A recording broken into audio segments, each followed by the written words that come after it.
Hello and welcome to the Antiquarian Outlook for week 21 of 2025, starting May 19th. I'm Spencer W. Stuart, Collections Advisor, author of Contemporary Issues and Rare Books and Manuscript Collecting, and host of the monthly webinar Collecting Insights. For more details on my services, publications, and programs, as well as auctions mentioned in this program, follow the links below in the description.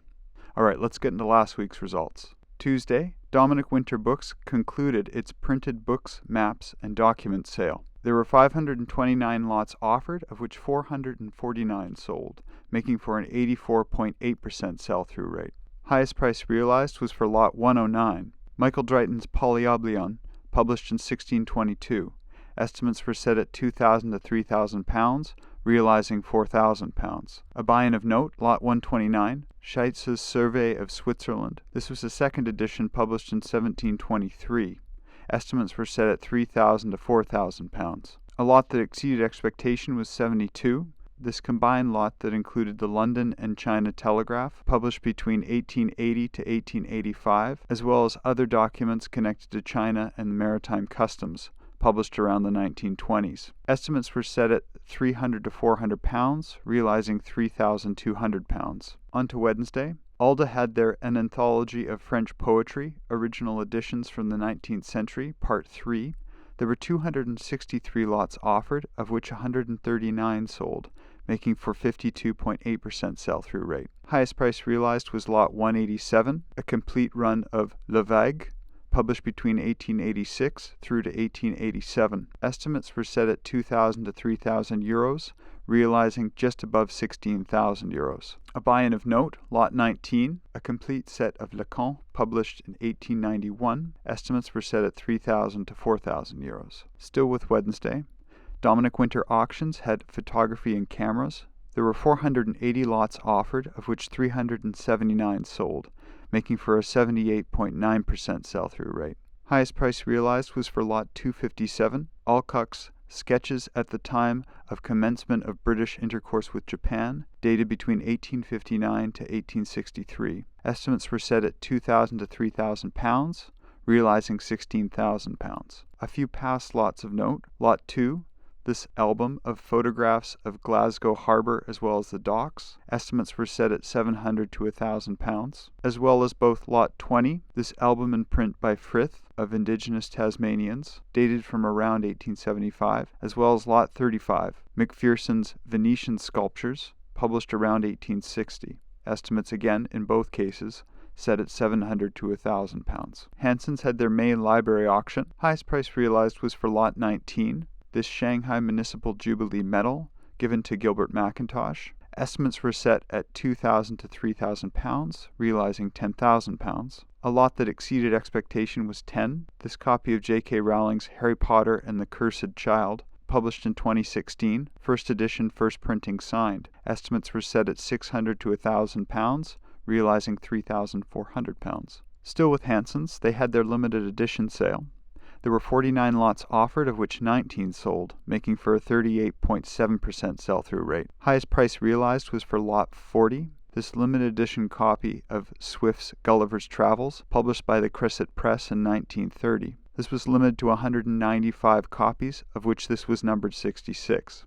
Estimates were set at £2,000 to £3,000, realizing £1,800. Finishing off Wednesday, Freeman's Hindman had Lincoln's Legacy, Historic Americana from the Life of Abraham Lincoln. There were 144 lots offered, of which 137 sold, making for a 95% sell-through rate. Highest price realized was for lot 114, a pair of stained leather gloves carried by President Abraham Lincoln the night of his assassination. Estimates were set at $800,000 to $1.2 million US, realizing just above $1.5 million US.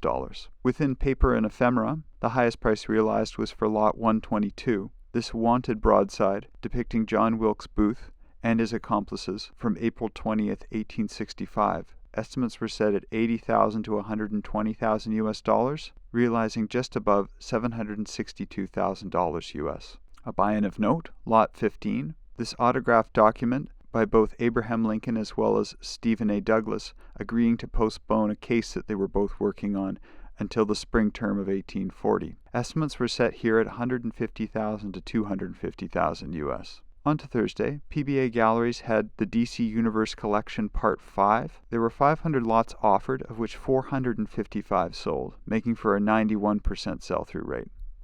The highest price realized was for Lot 301, this historic first printing of Superman #1, with all certifications and the provenance of being from the DC Universe collection. Estimates were set at $40,000 to $50,000 US, realizing the top end of $50,000 US. Christies had Pierre Brosset's book cabinet sale.